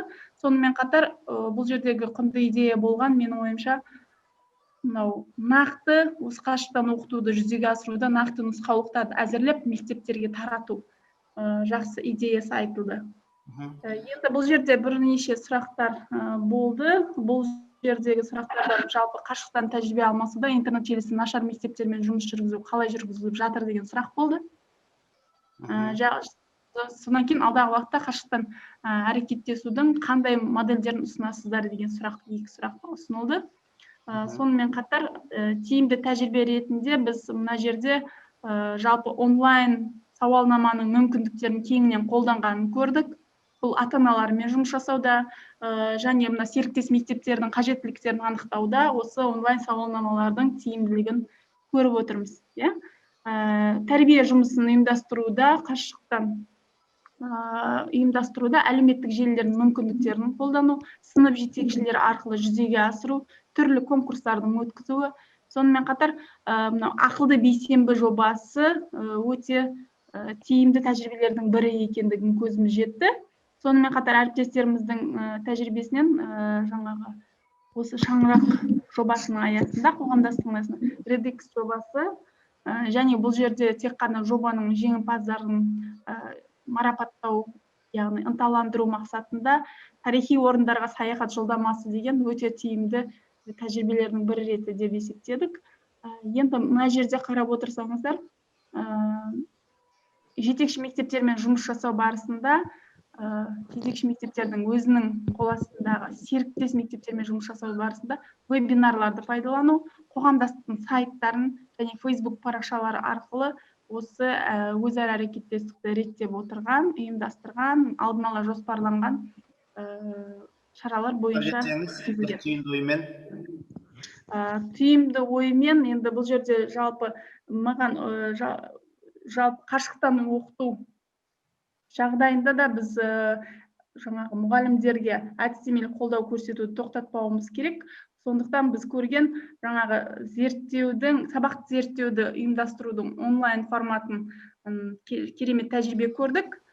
Бұл жерде жаңағы сабақтардың бейне жазбасын алу, балалармен сабақтан кейінгі Zoom арқылы сұхбат жүргізу және зерттеу тобының талқылауын ұйымдастыру бойынша жақсы комментарийлар да беріліп отырды. Бұл жерде біз көргеніміз сессия қатысушыларына өте құнды ақпараттар берілді. Оның ішінде мына жерде айтылған жалпы интернет жалпы оқушыларды міндетті түрде кез келген жобалар ынталандыру қажет. Сондықтан бұл тәжірибелер өте мықты деген ұсыныстар айтылған. Жалпы қорыта айтатын болсақ, алдағы уақытта міндетті түрде қашықтан оқыту жағдайында серіктес мектептердің жұмысын ұйымдастыруда бөлінген көшбасшылықтың маңыздылығын көріп отырмыз. Сонымен қатар мына бүгінгі күнгі өзгерістерге байланысты қажеттіліктерді анықтауда өз тиімділігін көрсеткен онлайн сауалнаманың және сол сауалнаманың нәтижесі бойынша қоғамдастық жоспарына өзгерісті дер кезінде енгізу өте маңызды екенін көріп отырмыз. Рахмет, Гаухар Арыстанбековна, көп рахмет. Жалпы әріптестер, сіздер мына жаңағы онлайн хатшының сіздердің біздің спикерлердің таныстыруынан шыққан идеяларды ортақ бір бағанға түсіріп жатқандығын тағы да назарыңызға салғым келіп жатыр. Көптеген идеяларды Гаухар ханымға рахмет айтамыз. Әрқайсыңызды естіп, тыңдап, осы түсіріп жатыр. Егер сіздерге қажеттілік болса, осы бүгінгі айтылған идеялардың барлығы жаңағы айтылған үлкен мынандай бір, оны біз полотно деп жатырмыз. Осы полотноға біз барлығын түсірдік. 4 секция бойынша әрбір секцияда онлайн хатшы бар. Соны түсіріп, біз осы форумның материалдарына сайт парақшасында жүктеп қоямыз. Құрметті әріптестер, енді осы жақсы идеялар болды. Арасында мен өзім де кіріп, басқа сессияларға кіріп шығып жүрген жағдайым бар. Бірақ енді мына пікірлерден де естіп жатырмын. Біздің осы жерде Тарас әріптестеріміз, Гүлмира Рыспаевна, Гүлмира Балтабаевна біздің ЦПМ тренерлер әріптесіміз, Лариса Бахытовна, және де осы жерде Қызылордадан біздің әріптестеріміз Жанар ханым, Жантас мырза, міне сіздердің барлықтарыңыздың да осы баяндамаларыңызда өзіңіздің жасаған еңбектеріңіздің, мектебіңіздің, ұжымыңыздың мықты тәжірибелерін көрсетуге тырыстыңыздар. Біз сіздер үшін қуаныштымыз. Осылай сіздер үнемі бізге осындай диалог алаңында белсенділік танытып бөлісіп отырсаңыздар, нұр үстіне нұр болар еді. Дәл осыны біздің әріптестеріміз де чатта жазып жатыр. Енді уақыттың тығыздығына байланысты бізде бір кішкентай ғана бір өзімізге әлі де даму аймағы дейміз ғой. Даму аймағымыз бар, ол менеджмент, тайм менеджмент. Осы уақытты тиімді қолдану дағдысы біз әлі де дамытуымыз қажет екен, өйткені кейбір кісілерге бұл сағаттың тапшылығы, уақыттың тапшылығы білініп қалды. Солай ма? Мысалға, соңғы сөйлеген әріптестеріміз үшін әрине алдын ала сіздерден кешірім сұраймыз.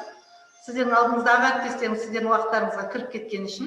Бірақ енді бізде сондай тәртіп, қазір біз уже пленарлық отырысқа қайтадан баруымыз керек. Егер сіздер мен айта алмай қалдым, қазір мен осы жерден айтып кетуім керек дейтін әріптестеріміз болса, кері байланыс ұсыныс. Біз сіздерді тыңдауға дайынбыз. Ал егер жаңағы Бауыржан мырзаның да сіздерге осы өзінің ұсынысын көрдім, тыңдадым. Егер сол ұсыныстармен келіссеңіздер, чатқа дереу сіздер плюстарыңызды қойсаңыздар. Егер жоқ, мен тағы да бір айтатыным бар дейтін болсаңыздар, сіздер өздеріңіздің қазір микрофондарыңызды қосып айтсаңыздар болады, уақыт бөлуге тырысамыз.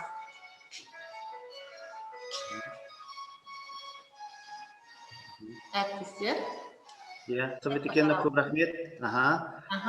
Біраз әріптестеріміздің біразы келісіп жатыр екен, яғни 4 бағыт бойынша жұмысымызды жандандырамыз дегенге.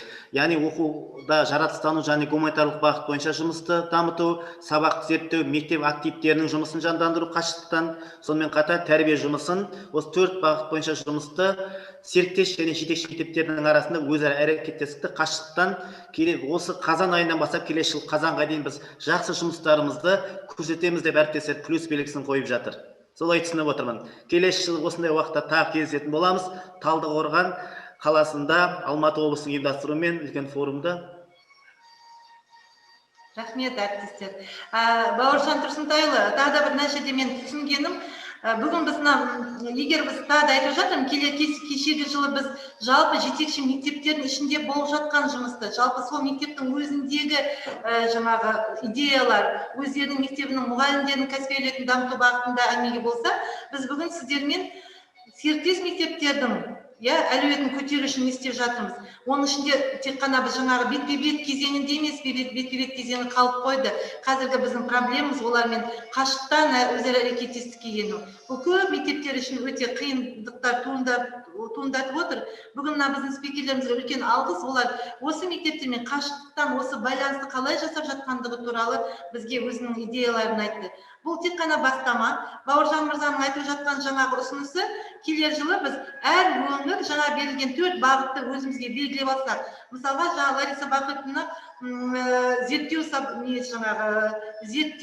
сабағы бойынша серіктес мектептермен қашықтықтан өз әрекеттесуді қалай жүргізуге болады?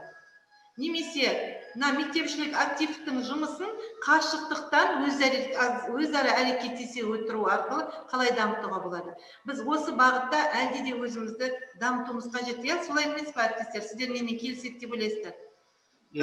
Басқа мектепті үйрету емес, өзіміздің мектебіміз ішіндегі қашықтан оқытуды әлде де жаңағы қиын тұстарын байқап отырмыз. Ал қазіргі таңда біз мектебіміздің аясынан шығып, басқа мектептерге жетеміз деп отырмыз. Жақсы, Бауыржан Қадырбайұлы, сіз жақсы идеяны айтып отырсыз? Советекенде бірінші бағыт айтып берші деп чатта жазған екен. Яғни бірінші бізде бағыты келесі жылға алып отырған оқу мен оқыту, яғни қоғамдық гуманитарлық және жаратылыстану математикалық бағыт бойынша осы төңірегінде айт деген екен. Екінші, мектепшілік әдістемелік актив, 3-ші сабақты зерттеу, 4-ші тәрбие жұмысын қашықтықтан ұйымдастыру. Соны Бағыттарды әр өңірге береміз ба? Бұл бағыттарды әр өңірге береміз ба? Бұл бағыттарды әр өңірге беретін боламыз. Алматы облысы, Оңтүстік Қазақстан, жаңағы Қызылорда, Түркістан облыстары. Ендеше сіздер ойлана жүріңіздер, біз сіздермен педагогикалық шеберлік орталығы сіздердің өңірлеріңізде филиалмен байланыста боламыз. Сол филиалдар сіздермен хабарласа отырып, осы бағыттарды бөліп аламыз. Жақсы? Осымен бітті, София Тәкенівна. Жарайды, онша әріптестер қайтадан бағанағы өзіміздің сілтемеміз бойынша пленарлық отырысқа оралайық. Рахмет сіздерге.